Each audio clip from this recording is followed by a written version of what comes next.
كنت نزلت فيديو قصير كده على احد المواقع التواصل عن الاصوات اللي هنتكلم عنها النهارده، والفيديو كسر حوالي ال 230 الف مشاهده، وده يقول لك قد ايه الفيديو بتاع النهارده والاصوات بتاعت النهارده مهمه جدا جدا. اهلا بيك في الدرس السادس من كورس كسر حاجز النطق، الكورس اللي بيوصلك للطلاقه ومعرفه كل الحاجات الخاصه بالاي بي اي ومخارج الحروف في اللغه الانجليزيه. من غير اي مقدمات ولا اي حاجه خالص، لو انت عايز ترتيب الحلقات الخاصه بالكورس هتلاقيها في الوصف او هتلاقيها موجوده في قائمه التشغيل في القناه. ولو انت عايز الكتاب الخاص بالكورس اللي فيه التمارين والشرح والواجبات، وكمان تقدر تنضم لجروب الواتساب الخاص بالكورس اللي بنجاوب فيه على كل الاسئله وكل الواجبات اللي موجوده في الكورس، هتلاقي كل التفاصيل دي موجوده في الوصف. كده انت خلاص عرفت ان اصوات النهارده مهمه، فاعرني انتباهك، افتح الكتاب الخاص بيك او لو انت معاك دفتر خارجي ممكن تفتحه برده، وكبر الشاشه ويلا نبدا على طول. وهستناك في اخر الحلقه عشان في حاجه مهمه جدا عايز اقول لك عليها. يلا بينا نبدا الدرس السادس. اول صوت معانا النهارده هو صوت consonant، يعني صوت ساكن. خلي بالك ان رمز الصوت ده تركز فيه جدا، لان الرمز بتاعه قريب اصلا من شكل حرف عندنا في اللغه الانجليزيه. الرمز ده او الصوت ده بيتقال كده يا يا يا يا يا، اكنك بالظبط بتقول حرف الياء في اللغه العربيه، انت بتقول ياء. فعشان تجيب الصوت ده صح فبتقرب اللسان من سقف الفم، بتقول اي ياء. وزي ما انت شايف مش بيحصل اغلاق كامل للفم، انت بس بتخلي الهواء يخرج كده من فوق اللسان بدون اي عائق، فبتقول يا يا. زي عندنا كلمه يس يس. عايزك تخلي بالك من الرمز ده عشان زي ما قلت لك هو شبه حرف عندنا في اللغه الانجليزيه اللي هو حرف الجي، ولكن الصوت هنا بيبقى يا يا، يبقى الرمز ده بيبقى صوته يا. ايه الحروف اللي ممكن تطلع لنا الصوت ده؟ هم 3 حروف شهيره جدا، هم حرف الواي يو اي. تعال نشوف الكلمات اللي ممكن تطلعها الاصوات دي. yes yes you yellow yard use music music onion onion piano piano. تعالى بعد كده ناخد some words، بعض الكلمات اللي بتطلع الصوت ده، زي كلمة your yup pure. خلي بالك من نطق الكلمة دي وهتلاقيني كاتب المقطع الصوتي بتاعها وهو yacht yacht، مش بتتنطق يخت أو يتشت، لا هي بتتنطق yacht ودي معناها يخت. yield year yet yesterday. أنا بعد كده بعض التراكيب على الصوت ده، زي your yard your yard yellow yogurt young youth young youth. بعد كده معانا بعض الجمل على الصوت ده. yesterday we saw a yellow bus yesterday we saw a yellow bus. your music makes me feel good your music makes me feel good. آخر واحدة he is young but very smart he is young but very smart. بعد كده معانا tongue twister على الصوت ده، ممكن تعيده كذا مرة. you usually use yellow yarn you usually use yellow yarn. الصوت التاني اللي معانا برضو هو صوت consonant، ركز فيه قوي عشان مرتبط بالصوت اللي بعده. الصوت ده بيعمل جا جا جا ج ج.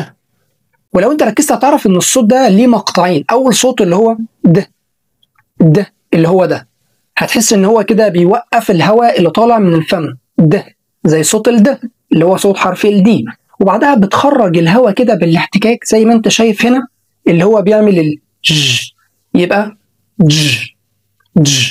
زي كلمة job job، مش بنقول job فقط ولكن بنقول job، بيبقى فيه صوت الدا في الأول كده. تعال نشوف الحروف اللي ممكن تخرج الصوت ده. الأشهر فيهم هو صوت حرف الجي، زي كلمة edge edge gym gym giant giant. أنا بعد كده صوت حرف الجي زي كلمة jump jump juice juice enjoy enjoy. بعد كده حرف الدي أو الدي جي زي كلمة educate educate أو soldier soldier soldier. بعد كده معانا some words زي كلمة just Joe general jail large major agent marriage. بعد كده بعض التراكيب برضو على الصوت ده زي كلمة giant jungle giant jungle juice jug juice jug. judge, jury, judge, jury. تعالى ناخد بعض الجمل على الصوت ده. I enjoy drinking fresh juice daily. I enjoy drinking fresh juice daily. تاني جملة the judge made a fair decision. The judge made a fair decision. آخر جملة he joined the gym last week. He joined the gym last week. أنا بعد كده tongue twister. The judge and the jury joined the gym. The judge and the jury joined the gym. الصوت الثالث اللي معانا النهارده قريب جدا جدا من الصوت اللي فات وهو برضو صوت consonant يعني برضو صوت ساكن. وخلي بالك ان الصوت اللي فات كان عبارة عن مقطعين اللي هو الد والج. الصوت ده بقى عبارة عن مقطع واحد فقط هو المقطع الثاني اكن الدي مش موجودة بقى. الصوت الدي اللي في الاول الصورة دي احنا كنا قايلينها فوق بالظبط نفس الصورة اللي موجودة فوق. فبدل ما تقول ج ويكون في المقطع الاول خليها المقطع الثاني فقط وقول ج. قريبة من صوت حرف الشين ولكن مهزوزة شوية فمش بنقول شين بنقول ج. زي مثلا كلمة vision. طيب الحروف اللي ممكن تخرج الصوت ده أول حرف وهو شهير جدا هو حرف الأس زي كلمة measure, pleasure, decision, occasion. وحرف الجي برضو ممكن يطلع الصوت ده زي كلمة genre, massage, garage. الرمز الصوتي الخاص بالصوت ده هو عبارة عن رقم 3 كده ولكن بيبقى ممدود من تحت شوية عكس الرمز اللي فوق بيبقى فيه دي كده من الأول لو انتوا شفتوها معايا اللي هي عبارة عن دي ورقم 3 كده نازل لتحت شوية. فده الصوت الأول اللي هو دج وده الصوت الثاني اللي هو ج. زي ما قلنا ان في حرفين بس اللي بيطلعوا اللي هو حرف الاس وحرف الجي. بعد كده معانا some words version. يا ريت تكون بتكرر ورايا انت طبعا عارفني من زمان لازم تكرر ورايا كل كلمة وكل جملة. virgin television usual visual conclusion illusion treasure pleasure vision decision. بعدها نشوف بعض الجمل. She found pleasure in reading books. رقم 2 The decision was hard to make. آخر جملة The genre of music is popular. أنا بعد كده tongue twister. يا ريت تكون بتقول ورايا الtongue twister ده. She measures the treasure with pleasure. إذا بقى تعالى نعمل فرق بسيط جدا ما بين الثلاث أصوات دول واللي قريبين جدا من بعض. واحنا كده خدناهم الثلاثة. أول صوت كنا خدناه من كام حلقة وهو صوت حرف الشين باللغة العربية. بالظبط طبعا كنا بنرمز له بالرمز ده زي كلمة she, shower, wish, shop. وكنا اتكلمنا إن أشهر صوت بيطلعه هو أو تركيبة ال SH اللي هي دي. دي حرف الشين. بعد كده عندنا الشين والمهزوزة شوية في الأحبال الصوتية اللي هي عاملة زي رمز الثلاثة كده فبنقول عليها ج. زي كلمة measure, vision, treasure, genre. إنما الصوت الأخير بقى واللي هو دج أو جا بيبقى فيه صوت الدي في الأول فبنقول job, bridge, jump, major. بعد كده معانا تمرين فك شفرة. قدامك جملتين وأربع كلمات. كل اللي عليك ان انت هتحاول تجيب الترجمه او الكلمات للرموز الصوتيه اللي قدامك دي. في رموز صوتيه قدامك هنا فكل اللي عليك ان انت تقول الجمله دي بتتكتب ازاي باللغه الانجليزيه ونفس الوقت الكلمات اللي هنا هتترجمها ازاي في المكان الفاضي. هديك 5 ثواني وطبعا انت هتوقف الفيديو وتكتب الاجابه عندك وبعدها هتلاقي الاجابات اتكتبت قدامك. يلا نبدا.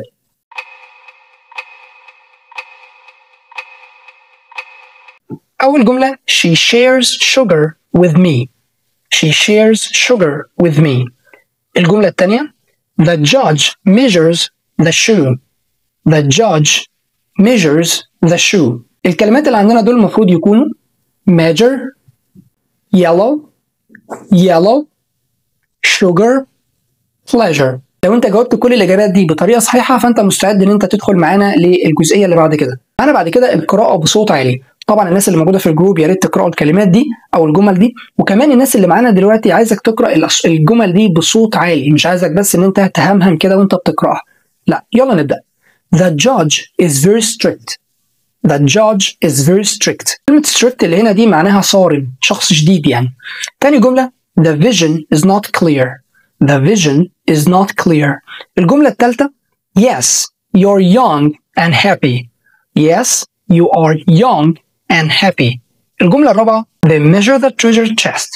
They measure the treasure chest. آخر صوت معانا النهارده وهو صوت سهل جدا، هو عبارة عن صوت vowel، صوت متحرك، والرمز بتاعه عبارة عن الحرفين دول اللي هو حرف ال A وحرف ال I ولكن الصغيرين دول، فبنسميهم صوت ثنائي، وهو خلي بالك يعتبر صوت حرف ال I في اللغة الإنجليزية، فالصوت ده بيعمل I أكنك بتقول حرف ال I في اللغة الإنجليزية بالظبط، فبتقول مثلا كلمة my. ايه اكتر الحروف اللي ممكن تخرج لنا الصوت ده؟ طبعا اول صوت واول حرف ممكن يطلع لنا الصوت ده هو حرف الاي، زي كلمة اي نفسها، اي تتكتب كده time find pie. بعد كده معانا حرف الواي في اخر الكلمة زي كلمة my buy sky cry. وكمان معانا حرفين ال IE وال IGH زي مثلا كلمة light bright right lie. معانا بعد كده بعض الكلمات زي fly kind fine side tie nice live cried bright light high sky cry. بعد كده معانا بعض الجمل. أول جملة بتقول I like to drive at night. تاني جملة She buys a pie for my friend. الجملة الثالثة They try to find the right time. بعد كده معانا tongue twister 5 bright lights in the sky. معانا بعد كده تمرين احنا بقالنا كتير جدا ما اتكلمناش عنه، هو تمرين what did I say؟ انا قلت ايه؟ انت قدامك دلوقتي 5 اسئله، كل اللي عليك ان انت هتسمعني بقول كلمه من كل صف فيه كلمتين، هتسمع ان انا بقول كلمه واحده وعايزك تقول انا اخترت او قلت انهي واحده فيهم، طبعا بعينيك او لو انت معاك الكتاب ممكن تعلم عليها. يلا اول واحده انا قلت joke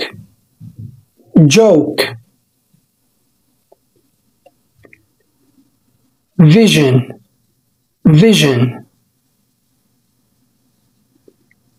yes buy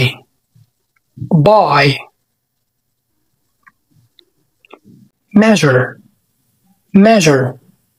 بعد كده معانا تمرين فك شفرة. قدامك دلوقتي 3 جمل و4 كلمات، كل اللي عليك ان لو عندك جملة حولها لرموز، ولو رموز حولها لكلمات، ونفس الفكرة الكلمات حولها لرموز او الرموز حولها لكلمات. معاك 5 ثواني، ممكن توقف اكتر طبعا، توقف الفيديو وتبدأ تكتب عندك. يلا نبدأ. أول واحدة she has a usual vision. الجملة الثانية yes I try to buy it. الجملة الثالثة I measure time at night. بعد كده معانا الصف اللي جنبه الكلمات. أول كلمة جو، الكلمة الثانية جيم، الكلمة الثالثة طبعا والرابعة هنكتبهم رموز yellow و price. حاجة معانا في درس النهاردة قبل ما نتكلم عن الواجب وهي القراءة بصوت عالي، يا ريت الناس اللي معانا في الجروب تقرأ الأصوات دي أو الجمل دي بصوت عالي. أول جملة وهي مهمة جدا وممكن تاخدها أصلا كحاجة مهمة في حياتك، وهي بتقول Don't waste your time with explanation. People only hear what they want to hear. Don't waste your time with explanation. ما تضيعش وقتك في الشرح للناس. People only hear what they want to hear. ناس بتسمع فقط اللي هم عايزين يسمعوه. تاني جملة بتقول She cried after hiking for fine. اخر حاجه موجوده معانا وهي فقره الواجب، وده طبعا خاص بالناس اللي معاها الكتاب او اللي موجوده معانا في جروب الواتساب. اول سؤال بيتكلم عن اكتشاف الخطا اللي موجود في الجمل دي. 3 جمل قدامك، هتلاقي في كل جمله في خطا وهتلاقيه متعلم عليه. حاول تعرف الخطا ده ويا ريت تصلحه وتكتبه لنا طبعا في الكتاب او بتكتبه لنا في ورقه خارجيه. السؤال الثاني ان احنا هنقرا الكلمات والجمل اللي قدامنا دي بصوت واضح وعالي في الجروب عشان نعرف المشاكل اللي موجوده في الاصوات عندنا ونعمل عليها ستريس. السؤال الثالث هنكتب الكلمات والجمل اللي قدامنا دي بالرموز الصوتيه IPA. قدامنا مجموعه كلمات وجمل هنحولها لرموز.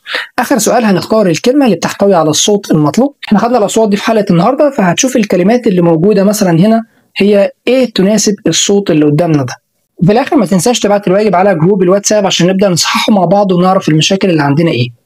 الحاجه المهمه اللي كنت عايز اقول لك عليها ان الكورس ده مش بيتذاكر او بيتشاف مره واحده فقط، فكل ما تحس ان بقى في صوت معين بقى صعب معاك او في مخرج صوت ما بقاش جاي معاك، فالكورس ده هيكون هو المرجع ليك اللي هتقدر ترجع ليه وتلاقي كل الحاجات دي بشكل مظبوط. واكيد لو انت معاك الكتاب الخاص بالكورس اللي فيه كل الشرح وكل التفاصيل والتمارين اللي انت شفتها النهارده، فهيكون سهل عليك جدا ان انت تراجع الحاجات دي. ما تنساش تعمل لايك للفيديو ده عشان نعرف كام شخص وصل للنقطه دي وكام شخص بيستفيد فعلا من الكورس ده. طبعا لو لسه مش مشترك في القناه فاشترك في القناه وفعل الجرس عشان يوصلك كل الفيديوهات اللي جايه اول ما تنزل. اشوفكم على خير.